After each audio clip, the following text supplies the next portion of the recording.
Hey, welcome back. We are reading Chapter 6 on Shamanism in Joseph Campbell's book on primitive mythology. We'll get right into it. We're in section 2, I think. Yep. Shamanistic magic. An occasion to observe a considerably more puzzling manifestation of power occurred when a highly celebrated June named Hauschken, who had never seen a white man before, was induced to put on a brief performance for Mr. Bridges, who writes, "Our conversation, as was always the case at such meetings, was slow, with long pauses between sentences, as though for deep thought. I told Hauschken that I had heard of his great powers and would like to see some of his magic. He did not refuse my request, but answered modestly that he was disinclined, the Ona way of saying that he might do it by and by. After allowing a quarter of an hour to elapse, Hauschken said he was thirsty and went down to the nearby stream for a drink. It was a bright moonlight night, and the snow on the ground helped to make the scene of the exhibition we were about to witness as light as day. On his return, Hauschken sat down and broke into a monotonous chant, which went on until suddenly he put his hands to his mouth. When he brought them away, they were palms downward and some inches apart. We saw that a strip of guanaco hide was about the thickness of a leather bootlace, was now held loosely in his hands. It passed over his thumbs and under the palms of his half-closed hands, and was looped over his little fingers so that about 3 inches of end hung down from each hand. The strip appeared to be not more than 18 inches long. Without pulling the strip tight, Hauschken now began to shake his hands violently, gradually bringing them farther apart until the strip, with the 2 ends still showing, was about 4 feet long. He then called his brother, Chashkil, who took the end from his right hand and stepped back with it. From 4 feet, the strip now grew out of Hauschken's left hand to double that length. Then, as Chashkil stepped forward, it disappeared back into Hauschken's hand until he was able to take the other end from his brother. With the continued agitation of his hands, the strip got shorter and shorter. Suddenly, when his hands were almost together, he clapped them to his mouth, uttered a prolonged shriek, then held out his hands, palms upward and empty. Even an ostrich could not have swallowed those 8 feet of hide at one gulp without visible effort. Where else the coil could have gone, I do not profess to know. It could not have gone up Hauschken's sleeve, for he had dropped his robe when the performance began, and like all male Onas without their robes, was naked. Okay.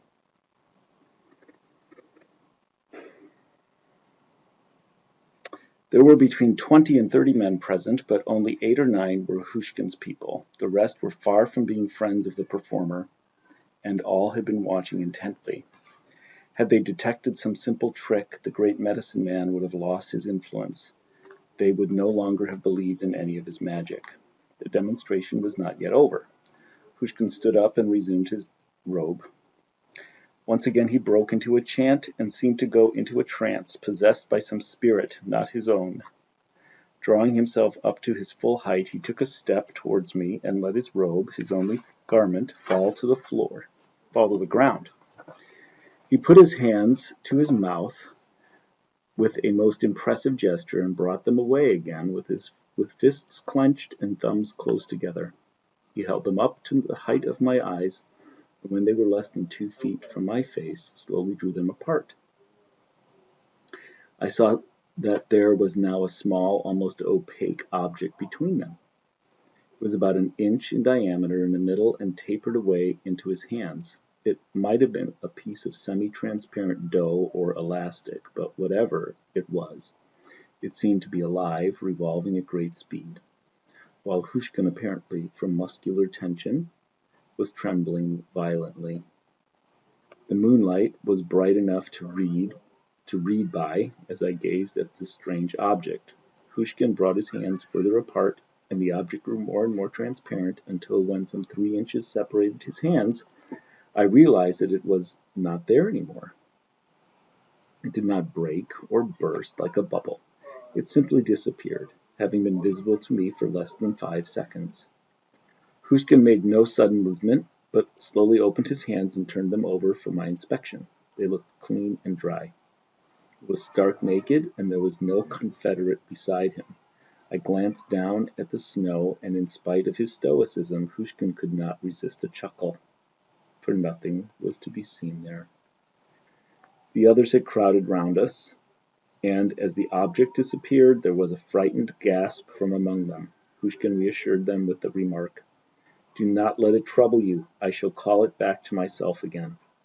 The natives believe this to be an incredibly malignant spirit belonging to or possibly part of the June from whom it emanated. It might take physical form, as we had just witnessed, or be totally invisible. It had the power to introduce insects, tiny mice, mud, sharp flints, or even jellyfish or baby octopus into the anatomy of those who had incurred its master's displeasure. I have seen a strong man shudder involuntarily at the thought of this horror and its evil potentialities. It was a curious fact that although every magician must have known himself to be a fraud and a trickster, he always believed in and greatly feared the supernatural abilities of other medicine men. When this account of the functioning of the June of the Ona is compared with what we have learned of his counterparts in the north, a number of interesting points emerge. Drawn, it will be recalled, from two of the most primitive hunting communities on earth, at opposite poles of the world, and out of touch certainly for millenniums, and with any common point of traditional origin, if such there ever was, the two groups have nevertheless the same notion of the role and character of the shaman, while the shamans themselves have had the same types of experience and face practically the same orders of problem in relation to their practice among their simpler fellows.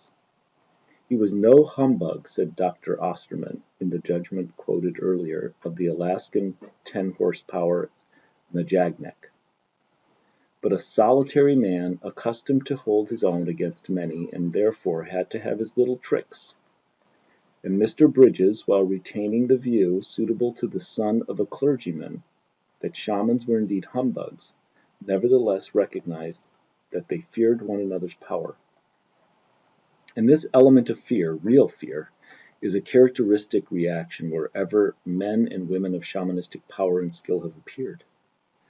But reciprocally, the shamans themselves have always lived in fear of their communities. Medicine men, wrote Mr. Bridges, ran great dangers.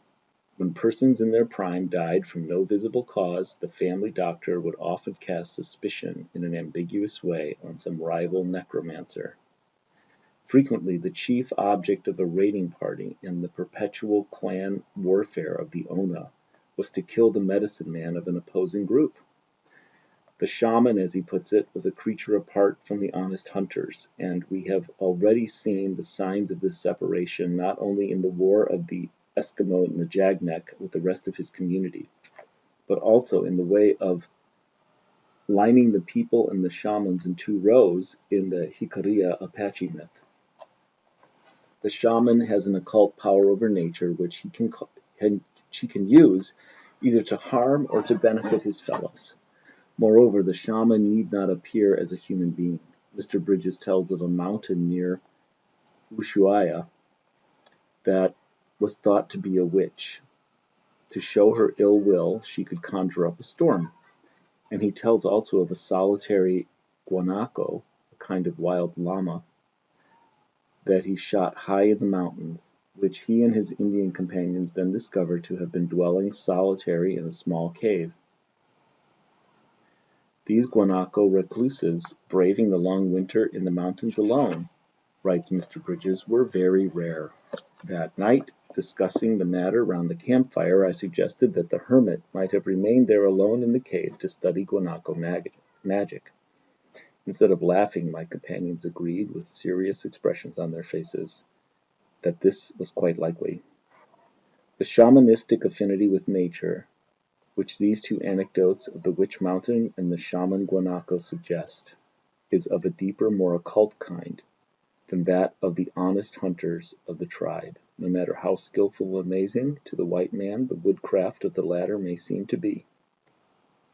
Mr. Bridges himself, no mean woodsman, describes with wonder the almost incredible sensitivity of the Ona to the presences around them in the deep forest.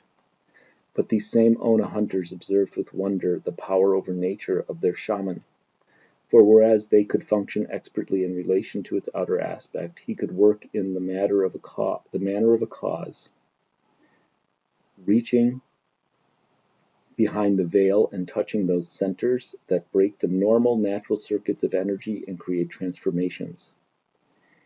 He could cause ectoplasmic emanations to appear between his violently trembling palms, take the form of a mountain, appear as a beast, conjure up or dispel a storm, and tell, as though reciting tales of his own intimate knowledge and experience, the mythological lore and legends of the tribe.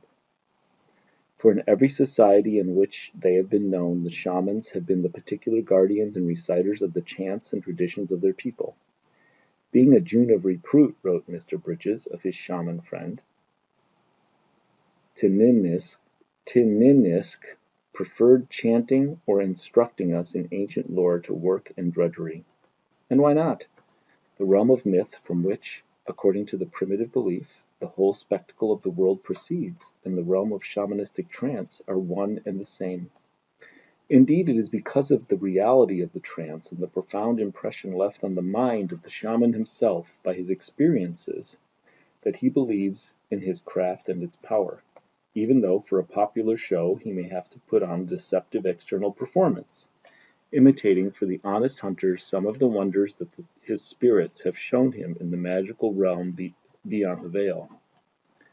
This relationship of the shaman's inner experiences to myth is a supremely important theme and problem of our subject. For if the shaman was the guardian of the mythological lore of mankind during the period of some 500,000 or 600,000 years, when the chief source of sustenance was the hunt, then the inner world of the shaman must be assumed to have played a considerable role in the formation of whatever portion of our spiritual inheritance may have descended from the period of the Paleolithic hunt.